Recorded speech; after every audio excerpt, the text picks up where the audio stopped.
Dalam perbincangan Metro Siang kali ini kita akan memperbincangkan tentang salah satu bahaya yang bisa Anda temukan di jalan raya, yaitu masalah ranjau paku. Kita akan memperbincangkan masalah ini bersama dengan perwira dari NTMC Korlantas Polri, yaitu Kompol Kristanto Yoga.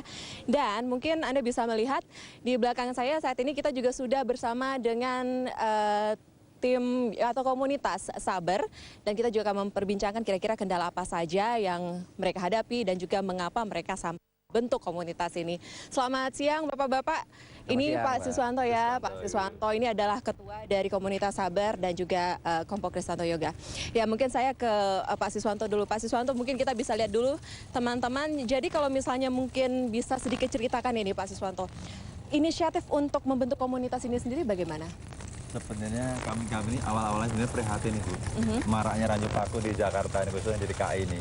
Sudah menyebar semuanya, udah semua wilayah DKI ini sampai ada semua, sampai Jabodetabek sudah ada semua. Tapi kalau rekan-rekan sendiri ada di wilayah mana saja, Pak? Ya, kebetulan kami sudah ada Jakarta Barat, sudah ada di Jakarta Pusat, Jakarta Selatan, hampir semua itu sudah ada. Sudah ada ya? Nah, Oke. gitu. Saya pengen tahu ini sebenarnya, kalau boleh saya berhenti dulu. Mas, permisi sebentar. Mungkin Mas Siswanto bisa menjelaskan kepada saya cara pembuatannya ini sendiri seperti apa sih? Apa-apa saja yang sudah dikerjakan di sini? Baik, kebetulan rekan-rekan Sabar ini, mereka ini punya inovasi masing-masing, Ibu. Kayak contoh ini biar kecil juga cukup lumayan, cepat terjangnya. Ini kan lincah, tendang sana, tendang sini. Yang gede ini cukup lumayan, paku tidak bisa diatasi, pakai yang panjang ini. Habis semua tarik. Yang kecil-kecil ini kalau di pinggir jalur busway, di trotoar itu kan, dia ngambilin. Yang ini nanti mengcover juga, ngekorin semua itu. Iya. Cukup lumayan cepat gitu. Nah, kalau idenya sendiri itu datang dari? Ya, dari punya inspirasi sendiri-sendiri, Ibu. Punya pengalaman pribadi nggak tentang masalah ranjau paku ini? Pernah kena ranjau paku misalnya? Ya, kebetulan kami juga pernah jadi korban ranjau paku itu 4 kali. Kami pas nyaber pun pernah jadi korban kena ranjau paku pernah. Oh, jadi membersihkan tetapi juga terkena ranjau ya? Oke. Nah, saya mau tanya langsung ini kepada yang berwenang, kita tanya langsung ini kepada Bapak Polisi.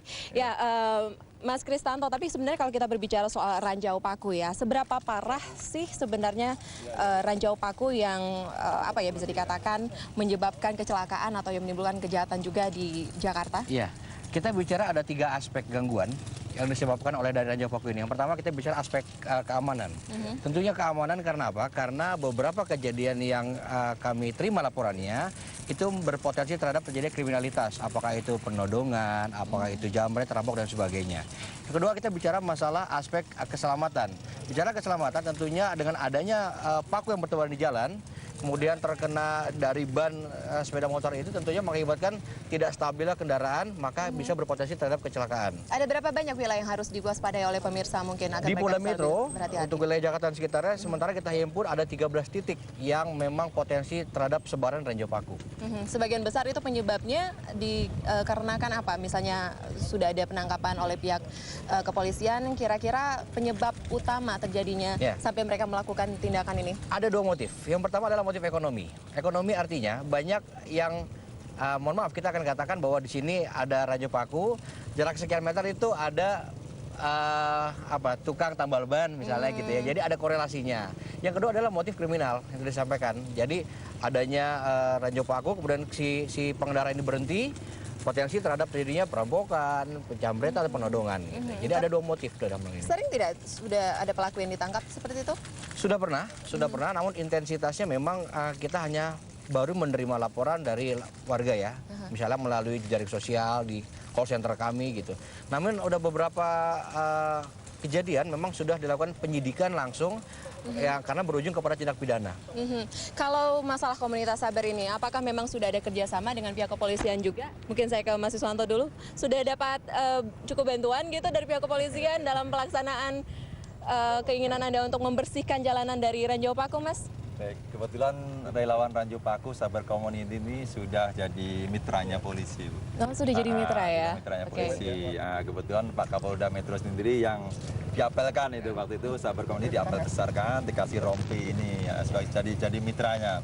Kami kebetulan untuk mengatasi ranjau paku gitu, ranjau paku di jalanan gitu. Sudah berapa banyak anggota, Mas? Kebetulan anggota tetap kami ada 25, yang lain-lain masih simpatisan dalam rangka untuk jadi anggota tetap. Itu kurang lebih 33.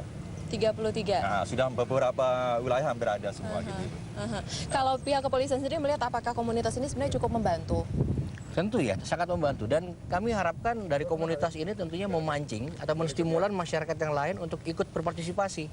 Karena memang dari awal tentunya pencegahan-pencegahan dari awal adalah dari lingkungan sosial sendiri. Bagaimana masyarakat tidak melakukan pembiaran terhadap orang yang meletakkan paku tersebut gitu ya, sampai penanggulangannya seperti kawan-kawan dari komunitas Saber ini. Oke, saya pengen tahu lagi nih lebih banyak lagi. Kalau setiap harinya memang melakukan aktivitas atau mungkin hari-hari tertentu seperti itu, Mas? Baik. Kebetulan relawan Ranjau Paku ini Pak Bu ya, mulai dari jam 5 pagi sudah aktivitas nyapu Ranjau Paku. Itu dari jam 5, kita jam 5 itu sudah keluar dari rumah habis sholat subuh, kita keluar rumah nyapu Ranjau sepanjang sampai Harmoni Istana, lalu kita pulang jam 7.15 menit sudah steril, sudah bersih. Nah, kita baru pulang jam 7.15 menit kita pulang berangkat kerja. Oke, ada harapan tersendiri mungkin yang diharapkan mungkin dari masyarakat atau juga dari mitra Anda, pihak kepolisian, bagaimana? Baik, kebetulan relawan Ranjau Paku ini ada harapan Bu. Kebetulan kami ini kan ya sudah jadi mitranya polisi juga. Kebetulan kami ini pengen punya refilter Bu. Refilter dalam arti Refilter itu apa, Mas? untuk penguat signal HT, anti-talkie. Nah, kebetulan kami ini pakai pulsa, pakai handphone ini cukup menguras daya kantong kita. Nah, kebetulan kalau pihak dia kepolisian atau Polda Metro ini ngasih kami refilter sedikit banyak ini agak sedikit berkurang gitu. Karena memang sangat membantu juga ya. Kalau mungkin closing statement deh dari Mas Kristanto sendiri bagaimana? Tentunya kami mengharapkan sekali lagi bahwa permasalahan ini bukan urusan polisi atau komunitas Saber saja gitu. Kami hanya juga mengimbau bahwa seluruh elemen masyarakat ikut berpartisipasi aktif, apakah itu pencegahan sejak dini ataupun dari hal kecil adalah melaporkan apabila terjadi kepada pihak kepolisian secara langsung tentunya.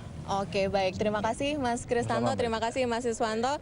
Ya pemirsa, dengan demikian berakhir sudah perbincangan ini akan sekaligus menjadi penutup kebersamaan kita dalam Metro Siang hari ini. Saya Rani bersama juga dengan rekan saya tadi Gadiza Fauzi yang sudah memberikan informasi dari studio. Mengucapkan terima kasih untuk kebersamaan Anda siang hari ini. Sampai jumpa. Terima kasih.